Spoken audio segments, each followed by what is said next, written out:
thanks very much for having me. Lovely to be here. I'm going to talk a bit about the impact of online on children's content consumption, and a little bit about what's changed and what's stayed the same. We do lots of quant research and we do qual research. We've been doing quant for over 10 years now. We do qual following the same 8 to 15-year-olds over, this will be year 3 that we're just doing at the moment.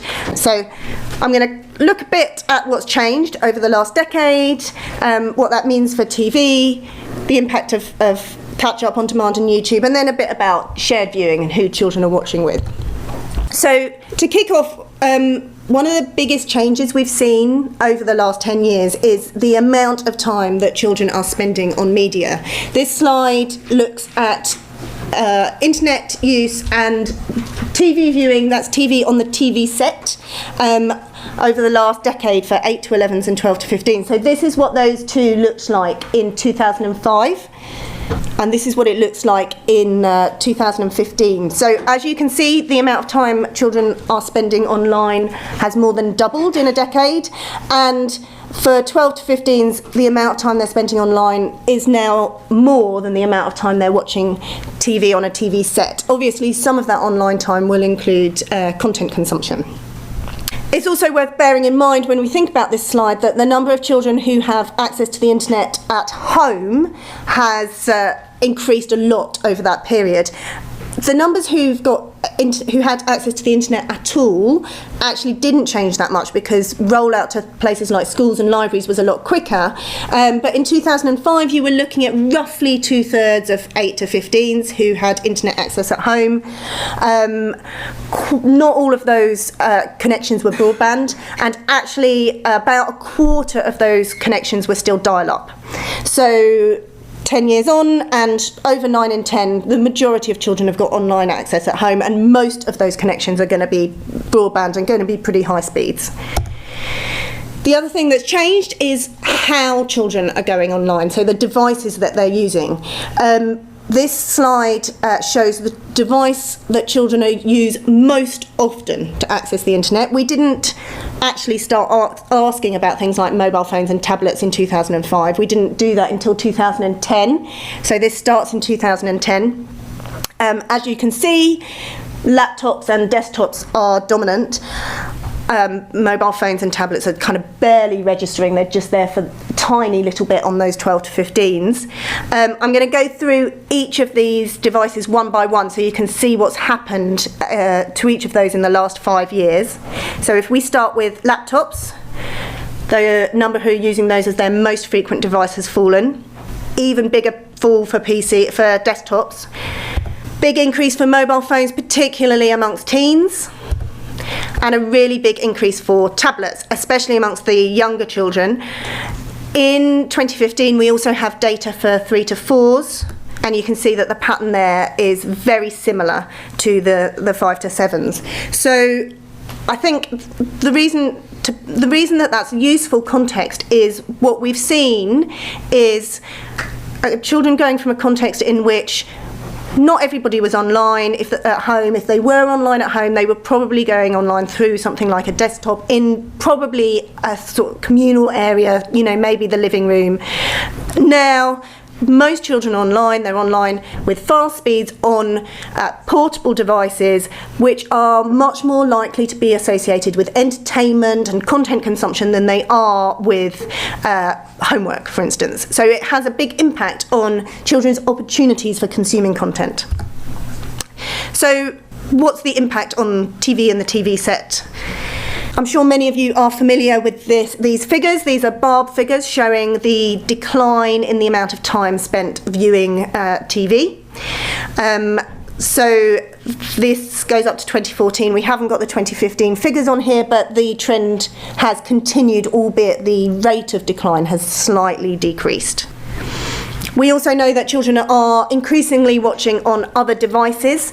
For the first time in the whole time that we've been doing the Quant survey, the numbers who say that they ever watch TV on a TV set fell. So that went from 99% to 96%. That's the first time we've ever seen a decrease. The numbers who say they watched TV on a tablet or on a mobile phone or on a games console, on the other hand, have all increased. We also asked children which device they would miss the most if it was taken away. And as you can see, this is the comparison between 2005 and 2015. The big change for 12 to 15s has been the mobile phone. And the mobile phone has now replaced the TV set as the device that group are most of that group would say they would miss the most if it was taken away. For younger children, the TV set is still the most important device, although it has seen a bit of a decline for 8 to 11s. We didn't ask, we don't have the data for 5 to 7s for 2005, but again, it is still dominant. The TV set is still dominant amongst younger children, and 52% of 5 to 7s say that's the device they would miss the most. Obviously, when we're talking about children's TV, we need to be talking about catch-up and on-demand, and particularly YouTube. The picture, when we talk about these things, is actually a bit mixed and maybe slightly contradictory. So this is Barb data again. This is time-shifted viewing, so within the last live viewing and viewing within the last 7 days. As you can see, this time-shifted viewing as a proportion of all viewing on the TV set is growing pretty slowly, and live is still making up the vast majority of children's time that they're spending watching. In our Quant, we have a broader definition of on-demand, so it's kind of covers all the different, it covers catch-up and OTT services and etc. It doesn't include YouTube. We ask how many children are watching on demand, and although here, as you can see, it is quite a few children. It is not the majority for any except the 12 to 15s, and there it's only just. So that's the number who ever watch on demand. We also ask how frequent it is. So for most of those children who are watching on demand, it is regular, but it's maybe not quite as established a phenomenon as we might have thought. The other thing that is really important when we think about on-demand and catch-up is YouTube. So when you talk to children about what constitutes TV, they talk very broadly about TV content, they talk about on-demand, they talk about catch-up, and they talk about YouTube in the same context. So for them, it's all very much part of the same kind of thing. We ask those 12 to 15s who watch both TV and YouTube content which they prefer. As you can see, the biggest result for both 8 to 11s and 12 to 15s is those who say they like both the same. But for 12 to 15s, for the first time in 2015, the numbers who say they prefer to watch YouTube videos was just edging the number who say they prefer to watch TV programmes. And this slide is useful here because it's a little bit old. It comes from 2014. We've going to be publishing a new version of this later this year. But what it does is it brings together all the different kinds of viewing, audiovisual consumption that children are doing. And you can see that about half, for the 11 to 15s, about half is live, so that's still making up the bulk of their content consumption, and then you've got another half made up of some kind of other on-demand type content, and interestingly a fifth of that is short form YouTube type content. The other thing that I think is just worth bearing in mind is this 12% here, which amongst the younger children, which is DVDs and Blu-ray and VHS even. So it's a useful thing to bear in mind. I think when we do the qual, and often at events like this, what everybody tends to talk about is the on-demand. And when we do the qualitative research with children, that is what is most top of mind for them. It's what resonates most with them, and it's what they talk about when they talk about what they like to watch and how they like to watch it. They like to be able to watch particular programmes at a time that suits them, and they like to watch them over and over again, either the same episodes, the same series, and often the same episode over and over again. So it's obviously very important to children, but when we look at the quant, it's worth bearing in mind that there is still a lot of live going on in that mix. And finally, a little bit about who children are watching all this content with.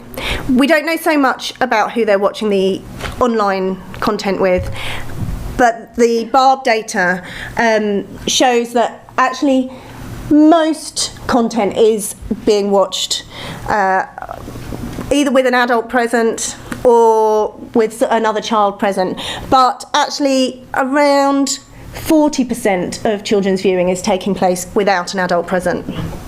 However, from the qualitative research, we know that shared viewing and watching together, whether that's live or increasingly some kind of on demand, is really valued by the families. So it is seen as a way of spending quality time together. A lot of it was the kind of family entertainment type programs. So Britain's Got Talent was a big one at the time of interviewing. But also some of the families were choosing to watch more maybe demanding or stretching content with their children. So this is Eve. Her family watched kind of difficult documentaries with her. They chose to watch those together so that they could discuss them together, talk about the issues, and as a way of exploring some of the things that were going on in the world and some of the sort of tricky issues. So, in summary, live continues to make up the majority of viewing, and it is still really important, but on demand and catch up, and particularly YouTube, are becoming increasingly important, especially for older children, and they seem to be what is most resonant and most memorable for children when they talk about the content that they like to watch. We know that viewing on other devices is growing, although interestingly the TV set in the latest round of Qual does seem to be maybe edging back as more of the families are getting smart TVs, so that will be interesting to watch. And the majority of children's viewing is still a shared experience. So we have all the data on our website. We have the reports, but we also have the SPSS files if any of you want to have a play. And that's my email address if that you have any questions that come to you later rather than now.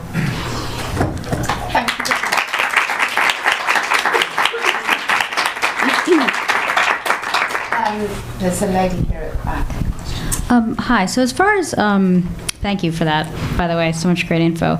But as far as live still being important, the data seems to be 2014 and 2015. Do you have any kind of growth pattern for that? So, because it's all happening so fast, I would say today that those numbers might be very, very different. So do you have any indication of what is happening now? So we do know that live is declining. So I'm not saying that there's a growth in live, and the Barb figures, which I haven't got today because we haven't published them yet, but we will be publishing them later, do show that decline is slowing but continuing. Our this year's quant will be published later this year. I imagine that will probably support that. So I'm not saying that the trends are that live is becoming more important. I don't think that's true, but I think it's more that don't underestimate the role that live is still playing in this mix. Right, but it hasn't tipped yet. You don't know if it's tipped yet to... I haven't seen. I have the draft data tables in my email, but I haven't opened them, okay. So I don't know. We'll ask you later. Thank you. Yes, do you want to pass the mic down to Morris? Hi, a quick question. Did you look at binge viewing? Obviously, Netflix and all those seem to be inspiring binge viewing. I was wondering how that had affected children's media consumption? We looked at it in the qualitative research, and yeah, there's lots of it. And they both watching the same episode over and over and again, or watching the same series, so lots of episodes from the same series, but also actually binge viewing things like Minecraft tutorials, loads and loads and loads and loads of Minecraft tutorials, or loads and loads and loads of kind of funny YouTube videos, the same clip over and over again. So there was a lot of binge viewing and a lot of repetitive viewing, which I think I have tended to associate with the younger children, but definitely still happens with the older children, and that was across the content. And it was also something we saw with gaming as well. So particularly the kind of games that you get on a mobile phone, they would be they'd be played, obsessively, and then discarded for the next one. So I think that was a pattern across all the different kinds of content they were consuming, and it tended to be restricted by kind of parental rules around how much media they were allowed.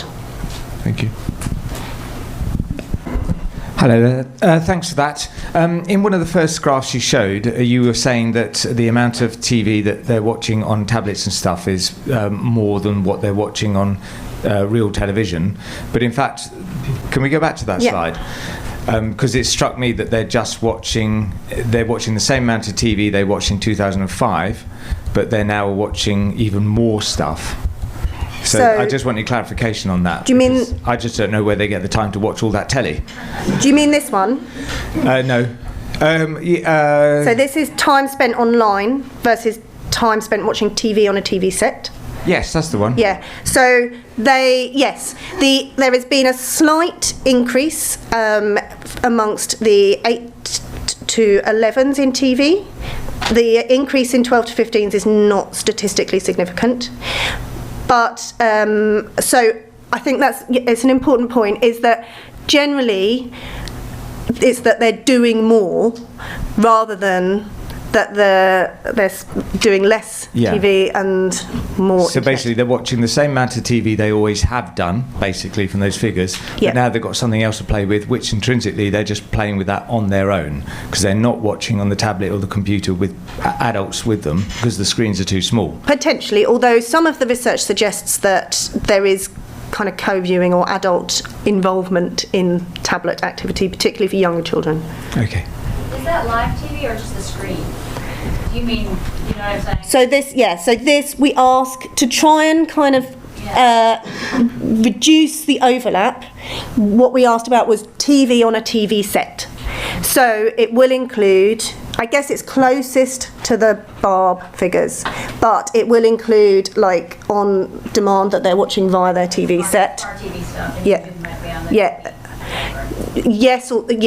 But it's a bit messy because we have to define it in a way that is sufficiently easy for the children themselves to understand and answer. So it's screen based. We ask them, it's about TV on a TV set. So they might include YouTube in that, but they would probably include on demand, I would imagine. Sorry, that was my question. So just to be super clear, so of the hours they're spending online, could that include their definition that they are watching television on a tablet, so they think they're online? So yes, I'm sure so this is they're self-defined. Yeah. It's absolutely not perfect, but it's so the time that they're spending online, we ask them about all the different. I think the question is something like thinking about all the different things that you might do online. How much time do you spend online in an average week? And we ask them to think about a school day and then a weekend day separately, and we amalgamate it. So it definitely could potentially include watching TV online. It's just a follow-on question from that, because I've done quite a lot of quant and qual in this kind of area myself. Do you actually, in the qual, ever observe whether or not they can accurately estimate how much online viewing particularly they're doing? TV viewing, they seem to be slightly better at estimating because there's a beginning and end to it. Whenever we've done research, they've said they do 3 hours or something, and then if you observe them, it's not anywhere near that long that they're actually online. They tend to over-exaggerate it, not always. I just wondered whether that's something you do within your data? So we do some observation, but the qual is in home, but we don't specifically look at that. So I'm sure that these are not totally accurate estimates. What I think they're really useful for is that we have been asking them to estimate their time in the same way over time. So it's a useful indication of trend rather than taking it as a kind of, this is definitely how much time they're spending doing this. Where is Netflix, the green or the red one? It will probably be in both. It will be in both. If they're asking, if they're watching it on their TV set, they're probably counting it in their TV set. If they're watching it on their tablet online, they're probably counting it in the green. So we do have other stats on kind of Netflix growth and things, but yeah, for this one, it will be in both. Okay, can we thank Emily?